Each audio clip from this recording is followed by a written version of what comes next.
You sound like a real kiss ass and a sycophant, Steve. I'm just gonna say Yeah. it. You're playing defense, man. Hello, and welcome to the Misadventures in Marketing podcast, brought to you by the American Marketing Association, San Francisco chapter. I'm Steve Haney, a fractional CMO in Silicon Valley. And I'm Peter Farago, a high-tech marketing executive in the Bay Area. Steve and I come together weekly to discuss the latest in tech industry marketing from the heart of Silicon Valley. We'll be sharing our own experiences running marketing teams with a special focus on technology startups, our successes, our failures, what worked and what didn't. We'll also be inviting our CMO friends and other marketing colleagues onto the show every once in a while, and hopefully impart some wisdom along the way. Hey, Peter, you were going to give us a little bit of exposition and background on how this podcast came about. So, Oh, yes. fill us in. Yeah. Happy to do so. Steve and I are friends. We live in the East Bay in the San Francisco Bay Area of California. We've both been in Silicon Valley careers in marketing leadership roles for 20 plus years. We started having coffee together. The coffees were fun. We enjoyed them. And one day one of us said, hey, would this make a good podcast? And fast forward to now, here we are. Yeah, we're just thrilled to be doing this in partnership with the American Marketing Association San Francisco chapter, where I volunteer. And they thought, hey, this would be pretty cool. We can promote it to our audience. We can integrate interviews with things they do, and just felt like the right thing to do. So here we are, day one. And we should give a big shout out to Eric Widener, the president of the San Francisco chapter, for taking a chance on us here, and hopefully we'll produce some good content and reflect well on the San Francisco chapter and not embarrass him too much. And so not likely. we're It's not excited likely to get this going. Let's be fair, dude. It's gonna be bad. It's gonna be awful. Anyone driving, just pull over now.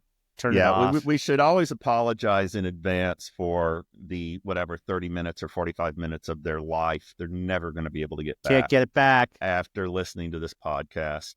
All right, so our topic this week, this was one that you brought to the table, Peter, which is when you're coming in to a new role or a new company as the head of marketing. What do you do? How do you orient yourself? How do you, what are the first steps? And so why don't you kick us off and talk about, orienting yourself to the job and what your focus areas should be. Yeah, new beginnings like today, new beginnings. I've had many, many jobs. I think that's the half-life of a senior marketing person in the Bay Area is short, especially in tech and startups. When you do very, very early stage stuff like I do, it's about 2.5 years. Yeah. Well, okay. Well, my average might be my average might be a little lower, but there's been some good outcomes. There's some acquisitions and stuff as well. So par for the course. But what it means is you got to get good at starting. And, by default, I have had to become a lifelong learner, I guess, which some people say keeps the mind elastic. I just, sometimes I like it. Sometimes it's a hassle. But what it has given me is a way to approach thinking about a new situation.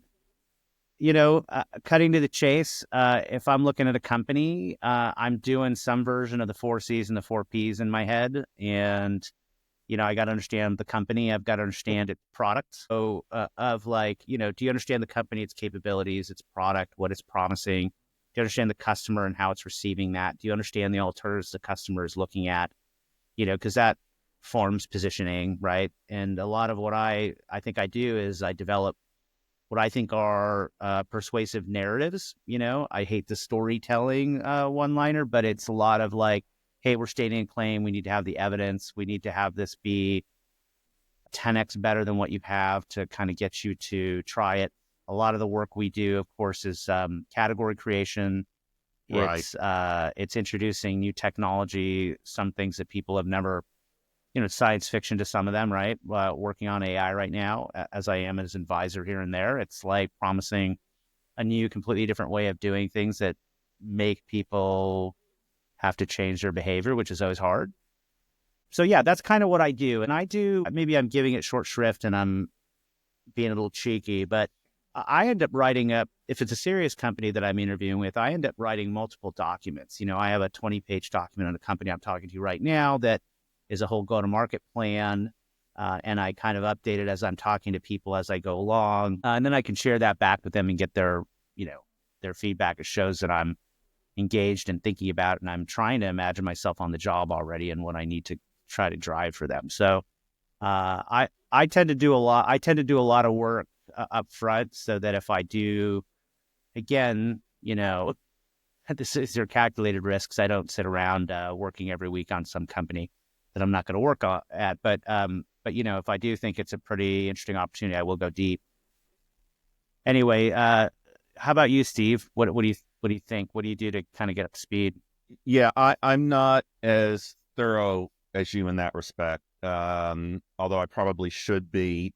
I tend to go in and do that, when I'm in place, and I tend to focus a lot on the personalities and the power centers, because I always go back to that Mike Tyson saying, which I like a lot. Everybody's got a plan until they get punched in the mouth. And I would rather wait to go in and get the punch in the mouth so I really know what's going on. But I mean, the reason you've, made me reconsider, putting together kind of an analysis and, thought piece before I go in is because it helps me prepare, right? It may not be so much for the job, but it's certainly good for me to have a better understanding of the company and its place in its market and what it needs to do and what I feel I need to do going in. And that would certainly make me feel more prepared and more comfortable and all that. But, usually once I figure out where those centers of gravity are in terms of who's really making the decisions, because I think, you and I have both been in situations where the person we're reporting to really isn't managing us. It's more fungible, it's more organic, and who you have to please and who you don't. I really try to understand what it is they want to get done and what they need, as opposed to, necessarily what I think is right. Because I found a big part, especially in small early stage startups, which we're kind of talking about. We can talking about going into bigger organizations, with both you and I have done, right? We're not just early stage startup guys. We've worked in big, gigantic, machines as one widget.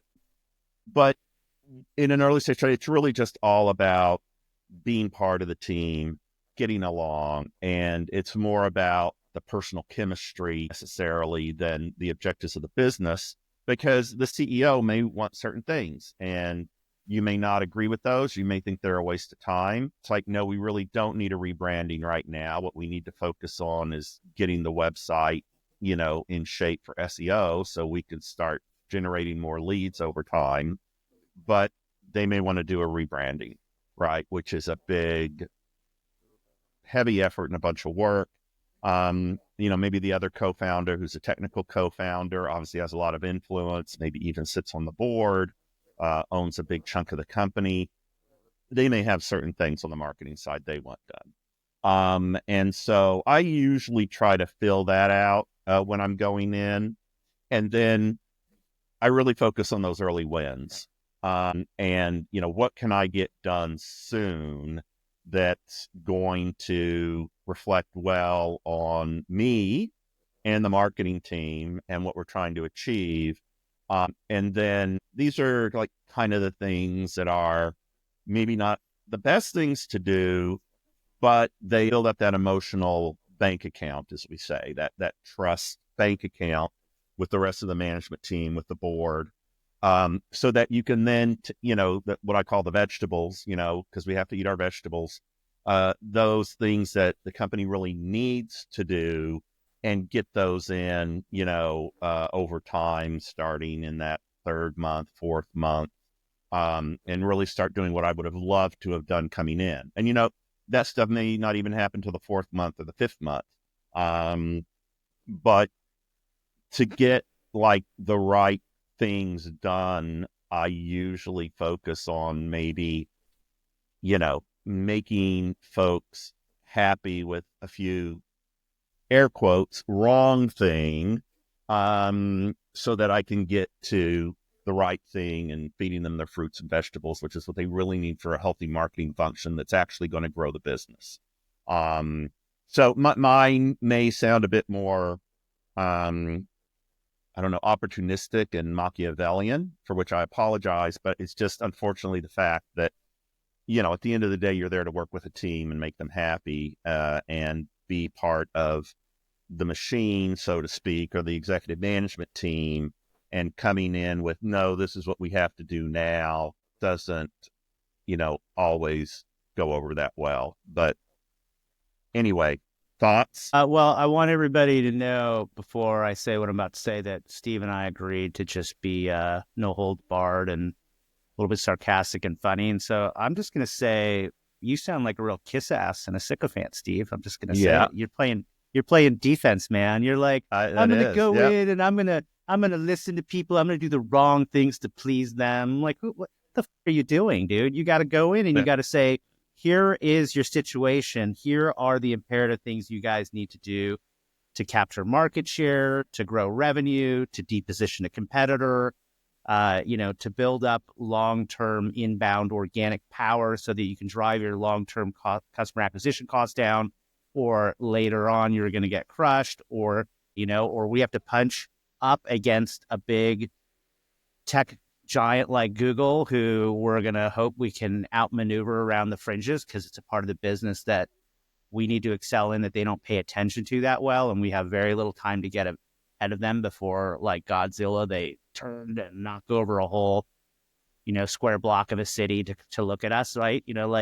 I'm there to think strategically about how we're going to change the world, kick ass, and win. Topple some incumbents. I'm there to add energy. Now, this episode of Misadventures in Marketing is brought to you by Section, the leading online business school for the age of AI. Every ambitious person deserves a great strategic education. People who want to be great at their jobs now, not on someone else's schedule. That's where Section comes in. Section gives you the tools, frameworks, and strategies to get to work right away with no gatekeeping involved. Section knows from experience that AI has massive implications for marketers. Not only do they upskill 15,000 students a month, their own marketing team scored an expert-level AI proficiency when tested. They're excited to bring even more marketers into the AI era, so they're offering an exclusive 20% discount to AMA SF members for their AI for Marketers workshop and the AI crash course.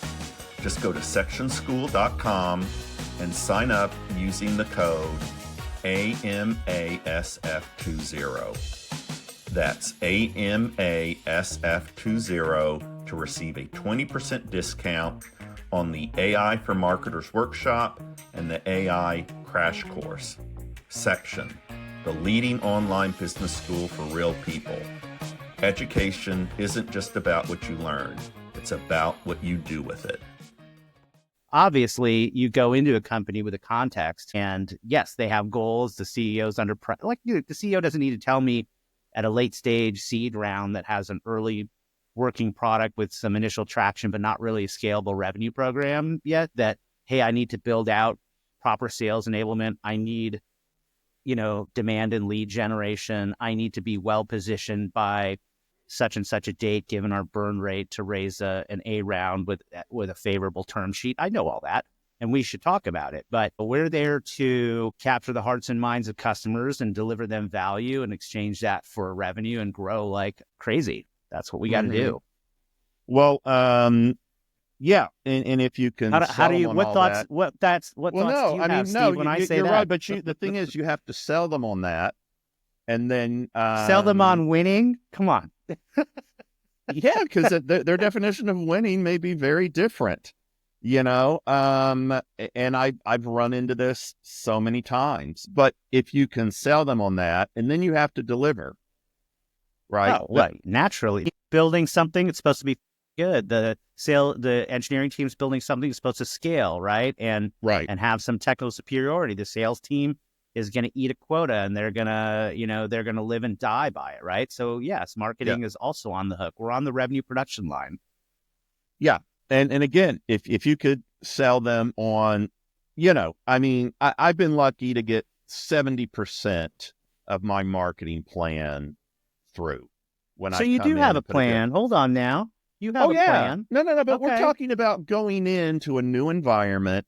And Yep. I'm just saying the most important thing I need to do to be part of that management team is build trust, Sure. right? And have credibility. And a lot of that has to do with finding out what other people's priorities are and what they expect from the marketing function and adapting to that, Leads. you They know. want leads, Steve. They want And leads. I'm not saying that, we don't come in with, no, we've got to put together a lead model. We've got to have sales enablement. We got to have, the sales people are saying, how the hell do I sell this? We need a messaging deck. Right? What's the product introduction schedule, right? There What you are go. going to That's the be Steve. That's the Steve that I right, know. You've got a right. lot of tools in your toolkit, my friend. Yeah. Now Yes. you're Yeah. Now you're And digging that, in. yeah. And that's definitely part of the process. But, we're talking about going into a new environment. Who's this Peter Farago guy? Yeah. Why should I trust him? And I just feel that if you come in way too, because I've done this and I paid for it. If you come in way too strong, it's better to, what's the saying? Strong beliefs loosely held. And you're willing to do a little give and take. Sin first and ask for forgiveness. I That was like the first half of my career and I paid for it, right? It's just like, screw these guys. This is what we've got to do. And you burn bridges and, it I don't think it's hinders you later in your careers. I don't think it's an either or thing. I go in collaborative and listening. I don't show up to my meeting and put my gun on the desk. Give some specifics, like, Okay, what are so professional yeah. experiences that you've had?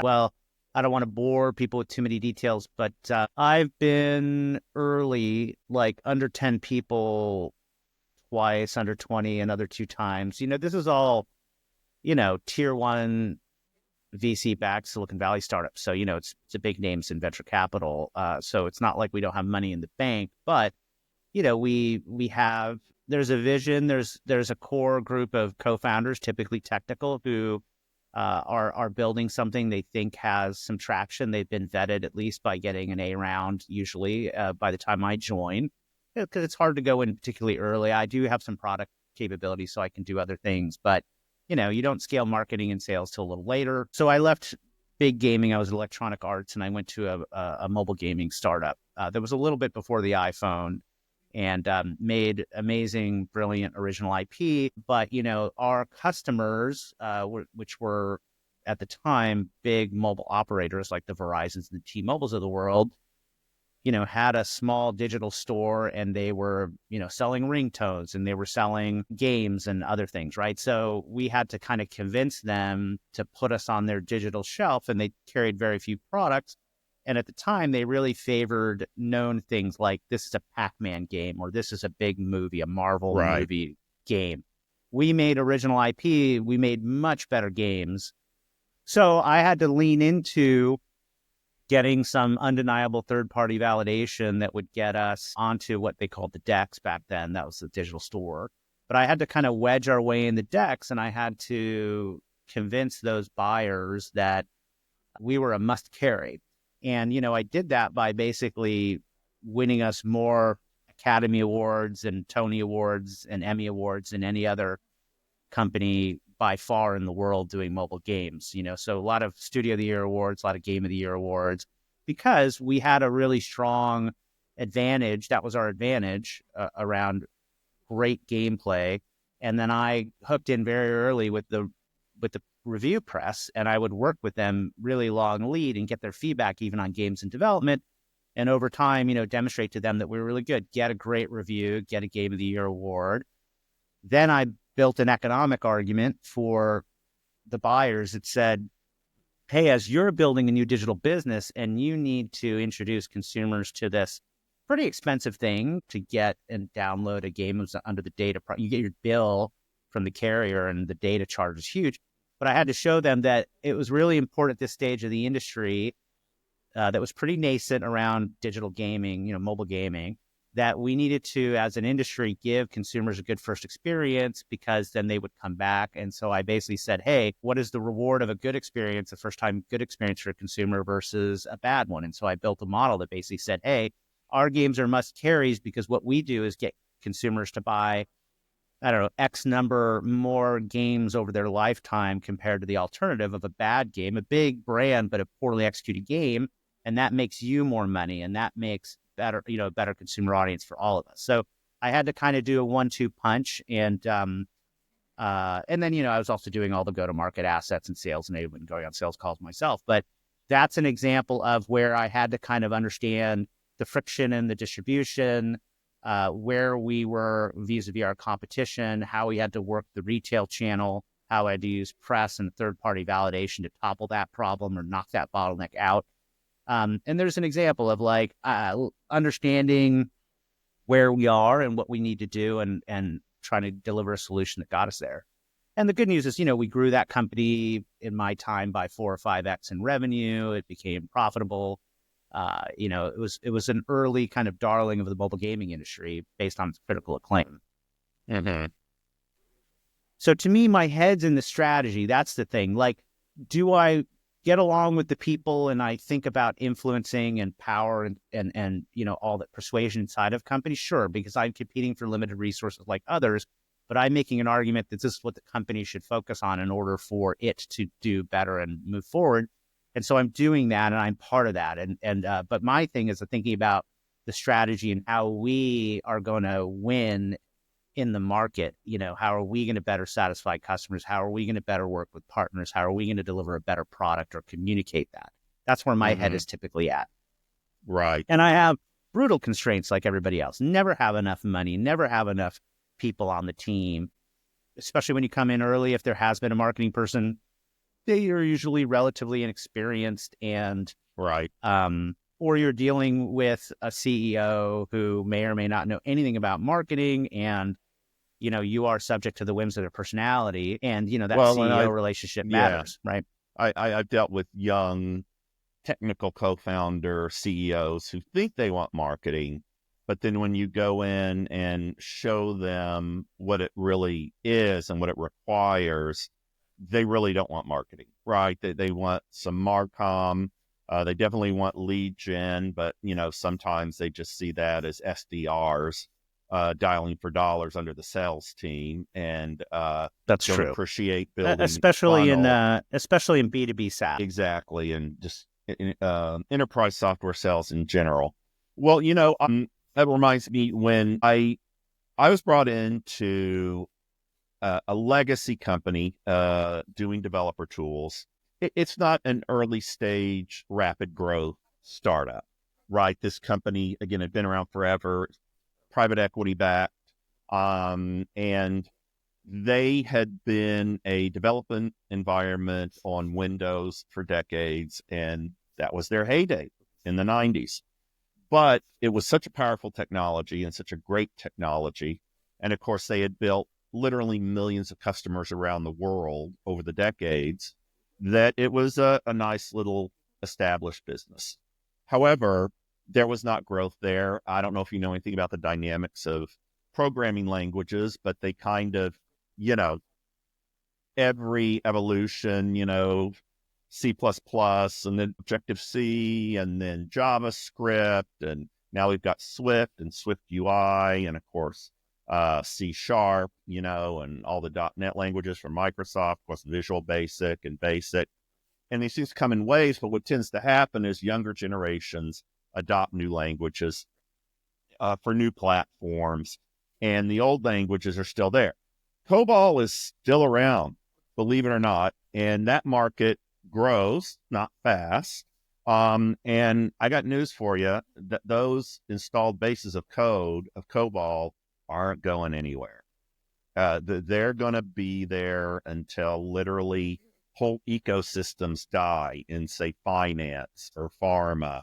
Um, and this is, this company was one such language they had invented. But anyway, they knew that they need to expand it into mobile, and that's why they brought me on board. They had just moved this programming environment to Mac OS, and then they were releasing Android and iOS, and that's why they brought me on board. They needed somebody from, the mobile space who understood the developers and what drove them and what they were looking for. And, by definition, this is just a younger demographic that they had dealt with. Yeah. Basically, their installed base of millions of programmers, millions, were all in their 60s Yeah. and, transitioning out and retiring, and they needed to bring in a younger base around mobile. My point is that I came in and said, we have to have a new brand. We don't have to get rid of the old brand, but let's Now, what take was the the product. why? But what was the why, right? Because we had to Why did you appeal to believe? a new generation of programmers. I see. So your strategy, if I may, was to recognize that you had as much market share as you were going to ever have, and now a segment that was declining, this older segment, and you needed to find a new growth segment, so appeal to a younger Right. generation. And it was cross platform development. So we could go in and say, you can develop your app on this one awesome platform with this amazing language, and it still is to this day, but get on Android, get on iOS, and, get on Mac OS, right? And if you're still interested in Windows for some odd reason, develop for Windows, right? I mean, there's still an interesting little hive of Mac OS native developers. But, Windows, I don't know if anybody develops locally for Windows anymore, like native apps. All the action is Android and iOS. Yeah. So anyway, I said, we got to do a new brand. So we did a new brand. We repackaged the existing product, but it was all around mobile. It was younger, it was fresher. And then we were going, again, for this company, to new channels, partnering with Facebook to reach younger developers there, partnering with, other social media outlets to get the word out. As much as the company said they wanted to do that, and I was coming in pretty strong, they really didn't want to do it. I mean, it's just one of these things where the management team or the company culture says they want to be in a certain place. I was getting us coverage in, places like TechCrunch and Engadget, just media outlets that would never, ever, ever talk to this company in the past, because it was like, this was not the sexy new thing. And we created a sexy new thing. And the CEO basically said, I'm sorry, this isn't working for me, because these things take years. And there was no patience for building a new brand, going after new channels, generating leads in new ways that the company hadn't encountered. So, that's one of the examples where I didn't read the room properly, and the whole thing blew up, because I did come in with a very strong set of beliefs, very strong framework, knew exactly what needed to be done. But what I didn't read was how it's very hard to change culture and practices and demeanor, and especially doing that on a global scale. I mean, we were doing this across Western Europe, North America, Japan, Australia, South America. And we started with North America, and it did not translate well. So my point being, right, when you're coming into a new position in an established company, and you do have, strong thoughts or ways of looking at things, you really do. And it's hard because, I never had to deal with this before. I just thought naturally anybody in tech, they want to innovate. They want to look to new things. And this was just, I didn't understand that it was a legacy company with a legacy technology. And the best we could do, looking back now, I just would have gone to the installed base and tried to convince them that they needed to move their existing applications to Android and iOS. that would have been a much more digestible, acceptable strategy that I think the company could have swallowed, rather than saying, we really need to break this whole thing off and it's a new thing because that's the only way we're going to get growth going forward, because the company just couldn't handle it. It was just not in its genetics to handle that. So that's one misadventure I've had in marketing. Yeah, I relate to that. I call that the crippling inertia, of a Yeah, company. yeah. There is a real DNA problem if it's a problem if you're different, right? So, I think of that as you are a builder put into a group of maintainers, and you're a builder or you're a maintainer is one way to think about it. And my orientation is toward growth and innovation as well. Well, and that's where we've been most of the time, right? We've Yeah, been in and early stage with I also like it, and I feel and I enjoy it. I think I've been effective in it. It's hard to do well, and it's very satisfying, and those are the kinds of challenges I like. I similarly went into a legacy company, a company called Yahoo. I think a lot of my friends in the industry were like, "Why are you going to an Internet 1.0 company?" But I followed in a boss who is a favorite boss who was very senior there, and we really wanted to take a big swing, and so I was coming in and I was over at a large role over the media division, running all growth and monetization, media homepage, Yahoo, sports, finance, and so on. TechCrunch actually was in the portfolio. And it was very hard. This company was a walking example of the innovator's dilemma. It's not that the people there weren't smart and well-intentioned. They were wired, many of them who remained at this stage of this mature cash cow stage of the business, or a certain type of person who liked to operate at a large scale in a complex environment and, make small changes that might have big impacts. The problem was we were facing a very large, but ever declining, slowly declining audience. Similarly, we'd also been merged with AOL. You want to talk about an older age group, but people, right. there are people who use AOL email still, by the way, and it was a Sure. pretty big business, but you're not going to get anyone else to use it.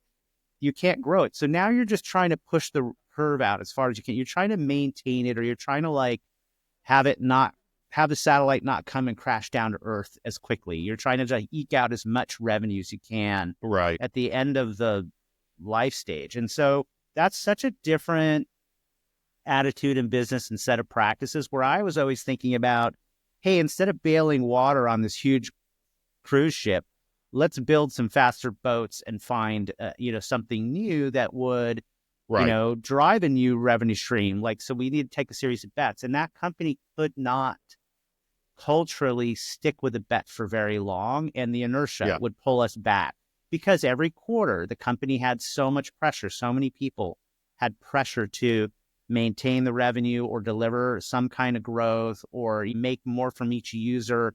But there are fewer users, so now you're squeezing more out of each user. That's a lot of the practice. That's a lot of the mentality. And then you come in saying, hey, let's build something new when the company doesn't have a lot of resources, and go after a new market so that we can become, a growing company eventually. Again, you need a certain kind of leadership team to be willing to take that on for a long period of time. Marissa Mayer had just had her leadership era prior to my joining, and she had attempted a series of things. So, Yahoo can be I think for folks, can be a very attractive problem to go try to solve. It's still a very well-liked brand, and it still is recognized. It just doesn't have the same appeal, I think, now. Yeah. But, the thing is, we've seen companies do this, though. Steve Jobs coming back into Apple, and then Apple's continued innovation in marketing and staying relevant and hip and cool. Amazon, they were Web 1.0, but they kept innovating. They went into hardware. I'm not sure, how much the Alexas and the Kindles would be considered, great successes, but they keep moving. And then Satya Nadella, what he did for Microsoft is just mind-boggling. Well, that's Mind-boggling interesting. how he. I have a little bit of a window into that. My MBA internship was at Microsoft, and it was in kind of the early to mid 2000s when Microsoft's stranglehold, if you will, or just strong position in the market was still pretty robust. And basically, they had two. And I'm going to oversimplify this, and there are people who know better than I. But I will say my take was they were strong in operating system and they were strong in productivity suite. So Office and the Windows OS. This was the era where the internet had just become a thing. Now there are browsers, and so they were trying to push their browser in Explorer. They were running into some legal challenges with what they were doing in Netscape and what was called tying. And then they, were facing, the big shift to mobile, which, I worked on a lot, that computing platform change. And so what they changed, I think, with Satya Nadella changed was going from this idea where we had to have an operating system on every machine on the planet, which was their edict, to, okay, computing has changed and we're not the operating system anymore. It's iOS and it's Android for most of the computing devices on the planet.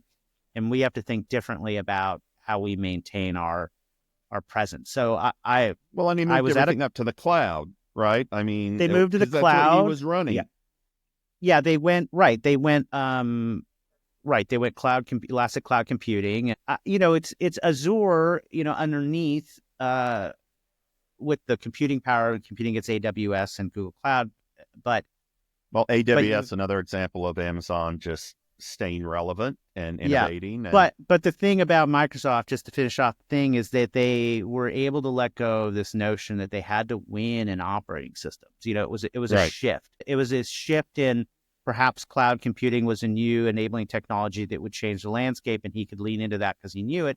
But also it's just this sense of we don't have to fight and have Windows OS. They bought Nokia.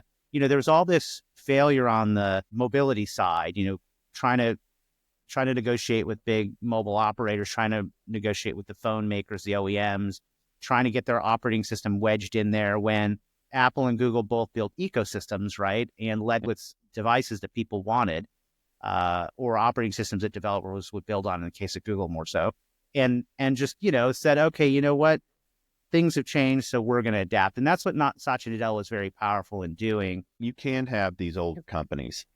Right. That's true. Innovate, there's a resilience and an relevant. adaptability. Why do Yahoo and IBM and all these companies basically become these, that, again, I don't want to, there are a lot of wonderful, brilliant people there, but or even look at Intel today. Like they weren't able to transition to the new thing and stay relevant. And, again, as marketing people coming into this and trying to pull a company forward into new markets, into new technologies, recognizing the opportunities, branding in a way that makes them still relevant and interesting. There are certain companies that can do it and, certain ones that can't. So I don't know. What just looking back on all these things, what would you... It's the CEO, it's the leadership, right? And if I think about what we're talking about here... Really? I think it's more culture and just being lucky enough to have a flexible culture. Who affects the culture more than anyone? Satya Nadella, right? So my point is, look, it's just, if I think about where I want to be and want to work, know thyself is what's coming to my mind. I want to go take a big swing somewhere. I don't want to... I love my Yahoo experience, and everyone's supposed to say the greatest things about the companies they were at. And there were many great things, and I learned and grew a lot. I also found that it's probably not the right environment for me. I was itching too hard to drive new business. Right. And, you could call it a mismatch, right? I can take the blame. It's not them, it's me. But I was very frustrated there. And part of it was I was not a match for the culture. If I'm going to go to a company like Apple, circa 2000-ish, when Steve Jobs came back from Next, after the John Scull years, where you worked, Steve worked at Apple. Yep. so if I have the years somewhat correct, that would be a super exciting place to go. A company that I like right now, just to give people a current example, is Unity. Unity is kind of a middleware engine. They have a create platform that most of the best games in the world for mobile are built on. They have a great physics engine coming from gaming. My understanding culturally is they're trying to reset and rebuild after having been on top for a while, but now, having gone through a weird period. So it's like, okay, like the word on the street when I'm talking to people is some reinvention, right? Some humility, some taking inventory and evaluating, because that's to me the kind of marketing work I like to do. I don't want, Right. someone else can come in and polish it and keep it shiny and okay, the, shampoo, rinse and repeat on some campaign playbooks or whatever, and don't get me wrong, I love a good campaign, but I like to go after something where we can shift the minds and the hearts of people and go after something bold. I really like that. I like the growth. Aspect of business. So I think one of the takeaways is go into something that you're well suited for. And it might take you years to figure this out, but that's Right. where I am right No, now. I I'm think that's not going well, back that's what I was going to to a ask you. company. It's like, what Yeah. would you tell your younger self?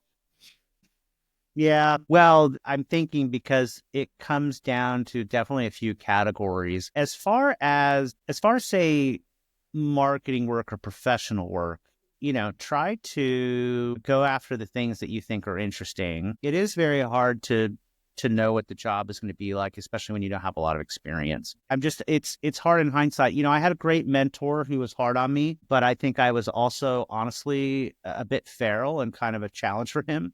And so Right. what I tell myself is like, it's taken me a long time, I think, but I don't know how to tell my younger self this because I was plucky and I felt like I had to take the experience and learnings wherever I went and, push myself and push others to take chances in me. But there was this just could be a maturity thing. I think I was just, I could have listened more. I don't know. Like, I'm just trying to think of, uh, what I would say is try to get the most out of each experience. That's what I always did. So like I went after, if I'm thinking about my younger self, what did go well was I had a notion that I wanted to go into an understaffed, this is the way I thought about it back then, a kind of an understaffed lean company in a growing industry, because by definition, they would have to give me more at bats.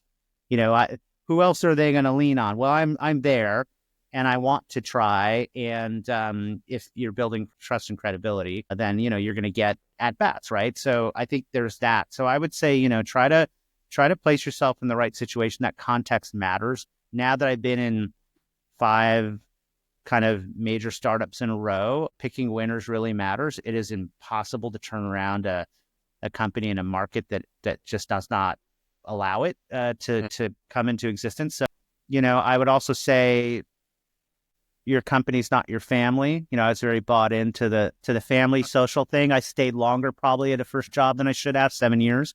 So I would say like focus on the learning, focus on challenge yourself, play the long game, think about what you're building, try to have a mentor or two to give you a perspective. And then, and I think that's yeah, really yeah, hard when you're young. What you're saying about it's not your family, I would say, and this is going to sound really wrong and not so great, but I would say don't care so much.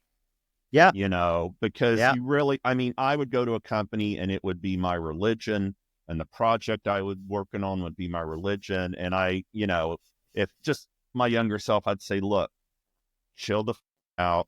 This is a job. This is a financial thing. Invest in yourself.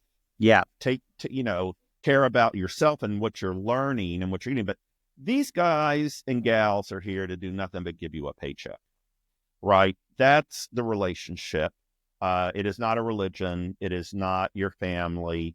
But do good stuff, grow yourself in terms of what you learn and all that good stuff. Don't go in and be a parasite. Don't go in saying, okay, I'm only here to take. You want to give to the company. You want to contribute, but you need to understand that it's a job. And now maybe when you get older and you want to go do your own thing, or you do have a passion, that's a completely different mindset. And, there's only a few of us who are crazy enough to have a vision and want to go form a company. And, bring something into existence. But when you're working for somebody else, I would just say, don't care so much, because you take each one of these, failures, and they become blown out of proportion.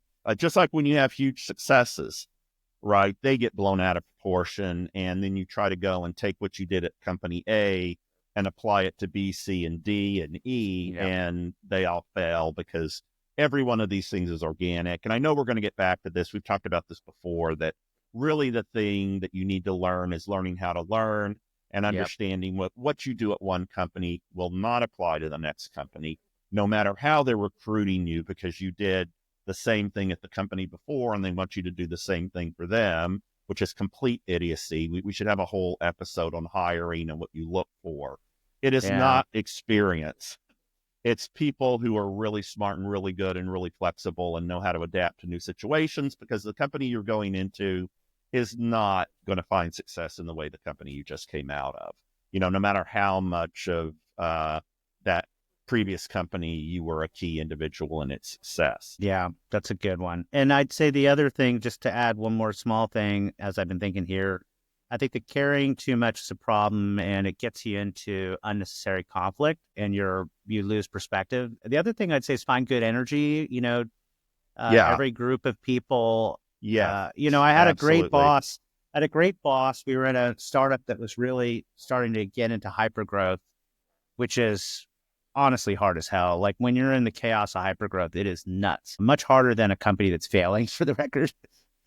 Although I don't want to be in that spot. But we had a big, huge bullpen environment, and he and I were very close, and we were standing in the middle of it, and he said, just look around.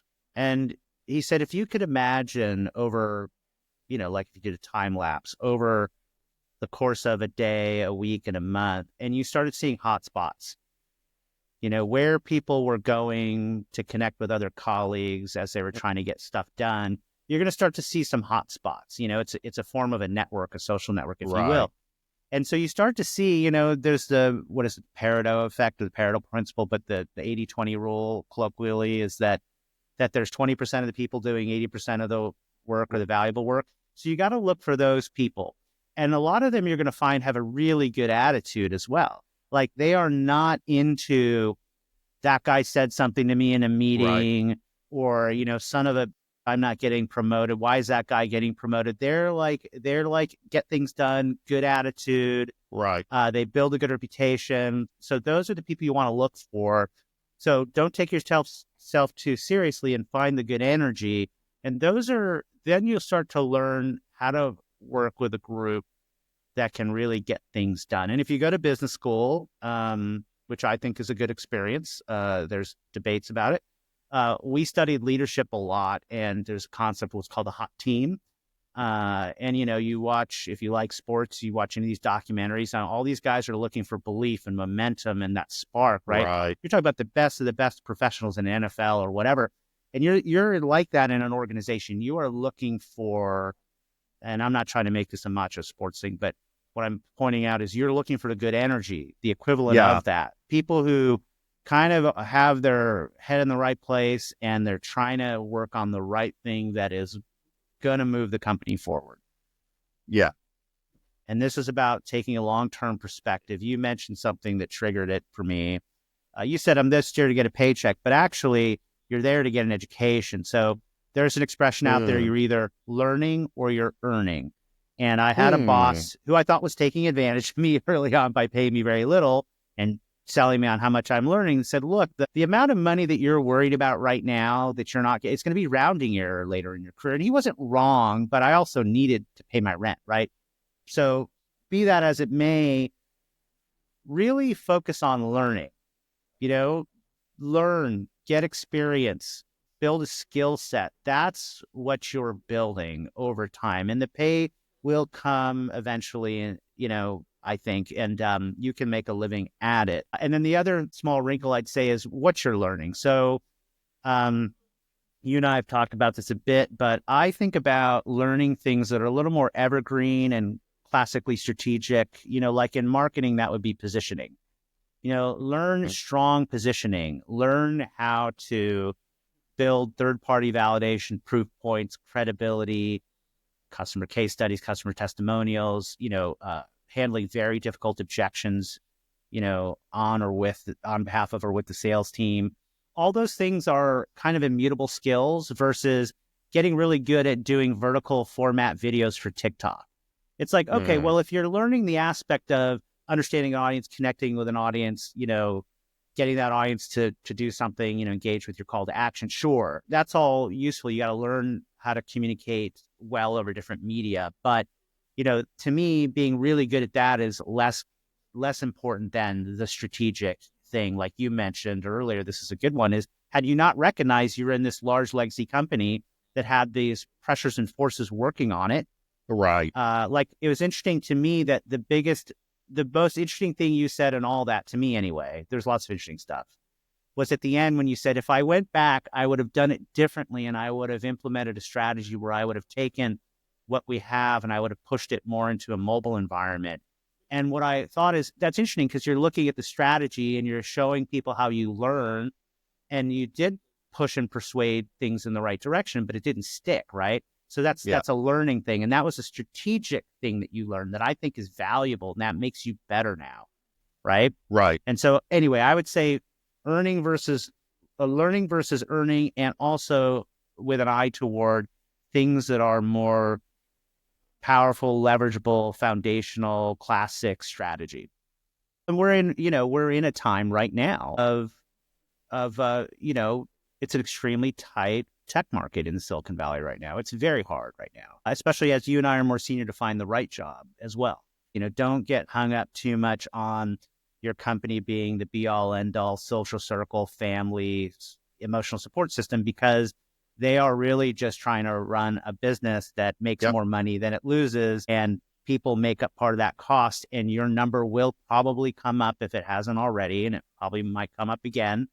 And that's why when we get to work, we have to focus on performance. And that's why when you get to work, you think about, and I was giving you earlier, you think about, hey, where's the energy of the team? What are they going after? Where do I help and hook into that? That's all important. You don't come in guns blazing with a plan that fights with everybody. That's not what I was implying either. You are part of a team and you guys are trying to do something, and the scoreboard is the income statement, and that's how life goes, right? So this is just part, and this is why you have to find I think an arm's length relationship with the company, and work on your skill set and work on your network, and try to have that value that you can offer going forward to others when and if your number comes up. And I think bringing it all the way back to new beginnings, starting a job, this is why I think that A, it's going to happen as a good skill set to develop, and B, you want to hit the ground running, and you want to have an approach to learning quickly, sizing up a situation, do a good situation analysis, and whatever you like to do to get to work, do it. But come in and don't expect to be taught. Be proactive, learn, ask people, what do we need? What's been missing, right? Have an opinion. In my view, I believe have an opinion. Think about the strategy. If you get asked, have a freaking answer, right? Yep. If someone brings up something ridiculous, don't say that's ridiculous. Say, try to approach it with curiosity. I wonder, can you tell me why you're telling me that? Because I was under the impression that strategically we were doing this, but can you help me understand that? Like, you'll hook in, you'll learn, be flexible, but go in prepared, be ready to rock. Yeah. All right, Peter. Great discussion. I think this is the part I'm all fired where you up. Say learn, subscribe. What is it? Lick, subscribe. What did they say? Eat, pray, love. Eat, pray, subscribe. Do all those things. Smash, we're new smash and that like button. Smash the like button. We'll see you next week.